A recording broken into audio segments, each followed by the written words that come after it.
ಚಿಕ್ಕಬಳ್ಳಾಪುರ ಲೋಕಸಭಾ ಚುನಾವಣೆಯ ಕಾವು ಜೋರಾಗಿದ್ದು, ಈ ಬಾರಿ ಶತಾಯಗತಾಯ ಮೈತ್ರಿ ಅಭ್ಯರ್ಥಿ ಸುಧಾಕರ್ ಅವರನ್ನ ಗೆಲ್ಲಿಸಿಯೇ ತೀರಬೇಕೆಂದು ಸುಧಾಕರ್ ಧರ್ಮಪತ್ನಿ ಪ್ರೀತಿ ಸುಧಾಕರ್ ಪಣ ತೊಟ್ಟಿದ್ದಾರೆ. ಚಿಕ್ಕಬಳ್ಳಾಪುರ ನಗರದ ಮತದಾರರನ್ನ ಸೆಳೆಯಲು ಪ್ರೀತಿ ಸುಧಾಕರ್ ಕಾಲಿಗೆ ಚಕ್ರ ಕಟ್ಟಿಕೊಂಡು ಮತಯಾಚನೆ ಮಾಡುತ್ತಿದ್ದಾರೆ. ಚುನಾವಣೆ ಇನ್ನೆರಡು ದಿನಗಳು ಇದ್ದು ಹಳ್ಳಿಗಳಲ್ಲಿ ಪ್ರಚಾರದ ಕಾವು ಜೋರಾಗಿದೆ. ಚಿಕ್ಕಬಳ್ಳಾಪುರ ತಾಲೂಕಿನ ಮುದ್ದೇನಹಳ್ಳಿ ಪಂಚಾಯಿತಿ ವ್ಯಾಪ್ತಿಯ ಮೈಲಪ್ಪನಹಳ್ಳಿ, ಕಳವಾರ, ಸುದ್ದಹಳ್ಳಿ, ಗೆಂಟಿಗಾನಹಳ್ಳಿ, ಬಚ್ಚಹಳ್ಳಿ, ಬಂಡಹಳ್ಳಿ ಇನ್ನಿತರೆ ಹಳ್ಳಿಗಳಿಗೆ ಬಿಜೆಪಿ ಮತ್ತು ಜೆಡಿಎಸ್ ಮುಖಂಡರು, ಕಾರ್ಯಕರ್ತರು ಸೇರಿ ಸುಧಾಕರ್ ಪರ ಮನೆ ಮನೆಗೂ ತೆರಳಿ ಮತಯಾಚನೆ ಮಾಡಿದ್ದಾರೆ. ಲೋಕಸಭಾ ಎಲೆಕ್ಷನ್ ಬಂದು ದೇಶದ ಭದ್ರತೆ ಪ್ರಶ್ನೆ. ನರೇಂದ್ರ ಮೋದಿಜಿಯವರನ್ನ ಭಾರತ ಪ್ರಧಾನಿ ಮಾಡಬೇಕು. ಹಾಗೂ ನಮ್ಮ ಲೋಕಸಭೆ ಕ್ಷೇತ್ರದಲ್ಲಿ ಸುಧಾಕರ್ನವನ್ನ, ಅಲ್ಲಿ ಕೇಂದ್ರದಲ್ಲಿ ಮೋದಿಜಿ, ಇಲ್ಲಿ ಚಿಕ್ಕಬಳ್ಳಾಪುರಕ್ಕೆ ಸುಧಾಕರ್ಜಿ, ನಾವೆಲ್ಲ ಸೇರಿ ಒಟ್ಟಾಗಿ ಮನೆ ತಿರುಗಿ ಭೇಟಿ ಮಾಡಿ ಅವರ ಕೇಂದ್ರ ಸರ್ಕಾರದ ಕೆಲಸಗಳು ಮತ್ತು ಸುಧಾಕರ್ ಇಲ್ಲಿ ಮಾಡಿರೋ ಲೋಕಲ್ ಕೆಲಸಗಳು ಎಲ್ಲನೂ ಮನವರಿಕೆ ಮಾಡಿ ಈ ನಮ್ಮ ಒಳ್ಳೆ ಕೆಲಸ ಮಾಡೋಕ್ಕೆ ನಮ್ಗೆ ಮತ ಕೊಡಬೇಕು ಅಂತ ಮನೆ ಭೇಟಿ ಕೊಟ್ಟು ಕೇಳ್ತಾ ಇದ್ವಿ. JDS ಅವರು ನಮ್ಮ ಜೊತೆ ಇರೋದ್ರಿಂದ ಈ ಸರಿ ಇನ್ನೂ ಹೆಚ್ಚಿನ ಮತ ಪಡಿಬೋದು ಅಂತ ನಮ್ಗೆ ಅಂದ್ಕೊಂಡಿದ್ದೀರಿ. ಬಲ್ಲೆ ಬರ್ತದೆ ಅಂದ್ಕೊಂಡಿದ್ದೀರಿ. ನಮ್ಮ ಮನೆ ಭೇಟಿ ಕೊಟ್ಟು ನರೇಂದ್ರ ಮಾಡಿರೋ ಕೆಲಸಗಳು, ಆಮೇಲೆ ಸುಧಾಕರ್ ಮಾಡಿರೋ ಕೆಲಸಗಳು, ಆಮೇಲೆ ಚಿಕ್ಕಬಳ್ಳಾಪುರಕ್ಕೆ ಅವರು ಭಾಗೀರಥ ಅಂತಲೇ ಹೇಳ್ಬೋದು. ಯಾಕಂದರೆ ನೀರು ಕಂದವಾರಕೆಯಲ್ಲಿ ನೀರಿರೋದ್ರಿಂದ ನಮ್ಮ ಹಳ್ಳಿಯಲ್ಲಿ ಸುಮಾರು 90% ಯಾರಿಗೂ ನೀರಿಗೆ ತೊಂದರೆ ಇಲ್ಲ. ಅದನ್ನೊಂದನ್ನು ಸಾಕು ನಾವು ರೈತ ತಿಳ್ಕೊಂಡು ಎಲ್ಲರೂ ಓಟ್ ಹಾಕಬೇಕು ಅವ್ರಿಗೆ. ಇನ್ನು ಕಳೆದ ಬಾರಿ ವಿಧಾನಸಭಾ ಚುನಾವಣೆಯಲ್ಲಿ ಕೆಲ ರಾಜಕೀಯ ಮುಖಂಡರುಗಳ ಕುತಂತ್ರದಿಂದ ಸೋಲು ಕಂಡರು. ಆದರೆ ಈ ಬಾರಿ ಯಾವುದೇ ಕಾರಣಕ್ಕೂ ಸೋಲು ಕಾಣಬಾರದೆಂದು ಮನೆಗೆ ತೆರಳಿ ಮತಯಾಚನೆ ಮಾಡುತ್ತಿದ್ದು, ಮುದ್ದೇನಹಳ್ಳಿ ಪಂಚಾಯಿತಿ ವ್ಯಾಪ್ತಿಯ ಗ್ರಾಮಗಳಲ್ಲಿ ಮತದಾರರಿಂದ ಬಿಜೆಪಿ ಅಭ್ಯರ್ಥಿ ಸುಧಾಕರ್ ಅವರಿಗೆ ಉತ್ತಮ ಪ್ರತಿಕ್ರಿಯೆ ವ್ಯಕ್ತವಾಗುತ್ತಿದೆ. ಕಾಂಗ್ರೆಸ್ ಸರ್ಕಾರದ ಗ್ಯಾರಂಟಿಗಳು ವರ್ಕೌಟ್ ಆಗಿಲ್ಲ. ಈ ಬಾರಿ ಭಾರತದಲ್ಲಿ ನರೇಂದ್ರ ಮೋದಿ ಪ್ರಧಾನಿ ಆಗಬೇಕು. ಚಿಕ್ಕಬಳ್ಳಾಪುರದಲ್ಲಿ ಸುಧಾಕರ್ ಎಂಪಿಯಾಗಿ ಅಧಿಕಾರಕ್ಕೆ ಬರ್ತಾರೆ ಎಂದು ಬಿಜೆಪಿ ಮುಖಂಡ ಗೆಂಟಿಗಾನಹಳ್ಳಿ ಶಿವಕುಮಾರ್ ಸಂತಸ ವ್ಯಕ್ತಪಡಿಸಿದರು. ಮುದ್ದೇನಹಳ್ಳಿ ಗ್ರಾಮ ಪಂಚಾಯಿತಿಯಿಂದ ಶಿವಕುಮಾರ್ ಅಂತ ಮಾತಾಡ್ತಾ ಇದ್ದೀನಿ. ಹಳ್ಳಿ ಪ್ರಚಾರದಲ್ಲಿ ಮನೆಗೆ ಹೋಗಿ ಪ್ರಚಾರ ಮಾಡ್ತಾ ಇದ್ದೀರಿ. ಒಳ್ಳೆ ರೆಸ್ಪಾನ್ಸ್ ಸಿಗ್ತಿದೆ. ತುಂಬ ಅವರೇ ಹುಮ್ಮಸ್ಸಿಂದ ಹೇಳ್ತಿದ್ದಾರೆ, ಈ ಸರಿ ನಾವು ಸುಧಾಕರಣ್ಣಕ್ಕೆ ಮತ ಕೊಡ್ತೀರಿ, BJPಗೆ ಮತ ಕೊಡ್ತೀರಿ. ಮತ್ತು ನರೇಂದ್ರ ಮೋದಿಯವ್ರ ಮೇಲೆ ತುಂಬ ಅಭಿಮಾನ ಇದೆ. ನರೇಂದ್ರ ಮೋದಿ ಅಂದರೆ ಇವತ್ತು ದೇಶಕ್ಕೆ ದೊಡ್ಡ ವ್ಯಕ್ತಿ. ಅವರು ತುಂಬ ಒಂದು ಒಳ್ಳೆ ಕೆಲಸಗಳು ಮಾಡಿರೋದ್ರಿಂದ ತುಂಬ ಅವ್ರನ್ನ ಲೈಕ್ ಮಾಡ್ತಿದ್ದಾರೆ. ನಮ್ಮ ಕಡೆ ಜನಗಳು ನರೇಂದ್ರ ಮೋದಿಯವ್ರು ಕೊಡಬೇಕು ಅಂತ ಕೇಳ್ತಿದ್ದಾರೆ. ಮತ್ತು ನಂದಿ ಜಿಲ್ಲಾ ಪಂಚಾಯತಿ ಪೂರ್ತಿ ನಂದಿ ಜಿಲ್ಲಾ ಪಂಚಾಯತಿ ವ್ಯಾಪ್ತಿಯಲ್ಲಿ ಎಲ್ಲ ಕಡೆಯೂ ಒಳ್ಳೆ ರೆಸ್ಪಾನ್ಸ್ ಇದೆ.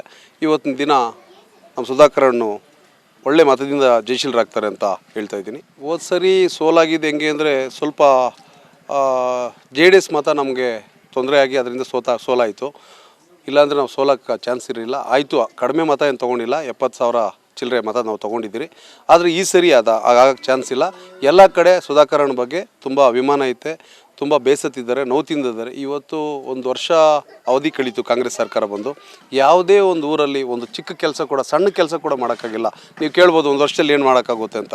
ಇನ್ನು 5 ವರ್ಷ ಕೊಟ್ಟರು ಅವ್ರು ಮಾಡೋಕ್ಕಾಗಲ್ಲ ಅವ್ರ ಕೈಯಲ್ಲಿ. ಯಾಕಂದರೆ ಅವ್ರು ಬಿಟ್ಟಿ ಗ್ಯಾರಂಟಿಗಳಿಗೆ ಎಲ್ಲ ಹೋಗ್ತಾರೆ. ಹಣ ಎಲ್ಲ ಡೆವಲಪ್ಮೆಂಟ್ಸ್ಗೆ ಯಾವುದಿಲ್ಲ, ಬಿಟ್ಟಿ ಗ್ಯಾರಂಟಿಗಳಿಗೆ ಹೋಗ್ತಿದೆ.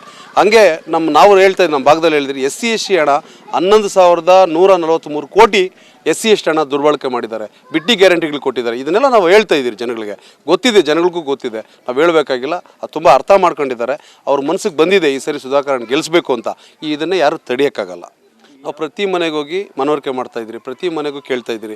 ಅವರೇ ಹೇಳ್ತಾರೆ ಮನೆಗಳಲ್ಲಿ, ಇಲ್ಲಣ್ಣ ನಮ್ಮ ಹೋದ ಸರಿ ತಪ್ಪಾಗಿದೆ, ಈ ಸರಿ ತಪ್ಪು ಮಾಡಲ್ಲ, ನಾವು ಸುಧಾಕರನ್ ಗೆಲ್ಸ್ಕೊತೀರಿ, ಸುಧಾಕರನ್ಗೆ ಮತ ಕೊಡ್ತೀರಿ, ಈ ಸರಿ ನಾವು ಸುಧಾಕರನ್ ಗೆಲ್ಲಿಸ್ತೀರಿ ಅನ್ನೋ ಮಾತು ಅವರೇ ಹೇಳ್ತಿದ್ದಾರೆ. ನಾವು ಡೋರ್ ಟು ಡೋರ್ ಕ್ಯಾನ್ವಾಸ್ ಮಾಡ್ತಾಯಿದ್ದೀರಿ.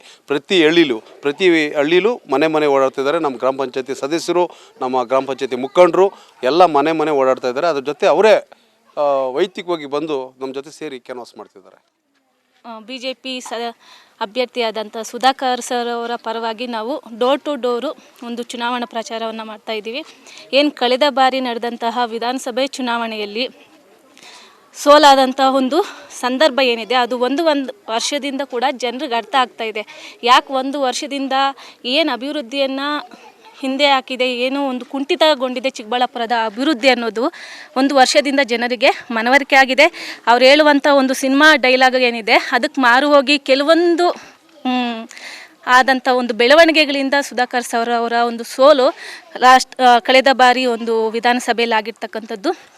ಈ ಬಾರಿ ಲೋಕಸಭೆ ಚುನಾವಣೆಯಲ್ಲಿ ಅತ್ಯಂತ ಒಂದು ಹೆಚ್ಚಿನ ಮತಗಳನ್ನು ಕೊಟ್ಟು ಅವರನ್ನು ಒಂದು ಚಿಕ್ಕಬಳ್ಳಾಪುರದ ಲೋಕಸಭೆಯ ಅಭ್ಯರ್ಥಿಯನ್ನಾಗಿ ಆಯ್ಕೆ ಮಾಡಿ ನಾವು ಪಾರ್ಲಿಮೆಂಟ್ಗೆ ಕಳಿಸಲೇಬೇಕನ್ನುವಂಥ ಒಂದು ನಿರ್ಧಾರವನ್ನು ಪ್ರತಿಯೊಬ್ಬ ಒಂದು ಸಾಮಾನ್ಯ ನಾಗರಿಕನೂ ಸಹ ಮಾಡಿರ್ತಕ್ಕಂಥದ್ದು. ಸೊ ಅದಕ್ಕೆಲ್ಲ ಕೂಡ ಕೈ ಜೋಡಿಸಿದ್ದಾರೆ. ಅದಕ್ಕೆ ಎಲ್ಲರೂ ಕೂಡ ಸುಧಾಕರ್ ಸರ್ ಅವರಿಗೆ ಬೆಂಬಲವನ್ನು ಸೂಚಿಸ್ತಾ ಇದ್ದಾರೆ. ಅವರು ಈ ಬಾರಿ ಖಂಡಿತ ಅತ್ಯಂತ ಅಧಿಕ ಮತಗಳಿಂದ ಚುನಾಯಿತರಾಗಿ ಆಯ್ಕೆಯಾಗುವಂಥ ಒಂದು ಎಲ್ಲ ಅವಕಾಶಗಳು ಕೂಡ ಈ ಸಂದರ್ಭದಲ್ಲಿ ಇದೆ ಅಂತ ನಾನು ಹೇಳೋದಕ್ಕೆ. ಒಟ್ಟಾರೆ ಚಿಕ್ಕಬಳ್ಳಾಪುರ ಲೋಕಸಭಾ ಚುನಾವಣೆ ರಂಗೇರಿದ್ದು 2 ದಿನಗಳಲ್ಲಿ ಅಭ್ಯರ್ಥಿಗಳ ಭವಿಷ್ಯ ಮತ ಪೆಟ್ಟಿಗೆಯಲ್ಲಿ ಭದ್ರವಾಗಿರುತ್ತೆ. ಆದರೆ ಜನ ಮಾತ್ರ ಯಾರ ಕೈ ಹಿಡಿತಾರೆ ಎಂಬುದು ಜೂನ್ 4ರವರೆಗೆ ಕಾಯಬೇಕಿದೆ. Kalvara Arun, MMTV news, Chikkaballapur.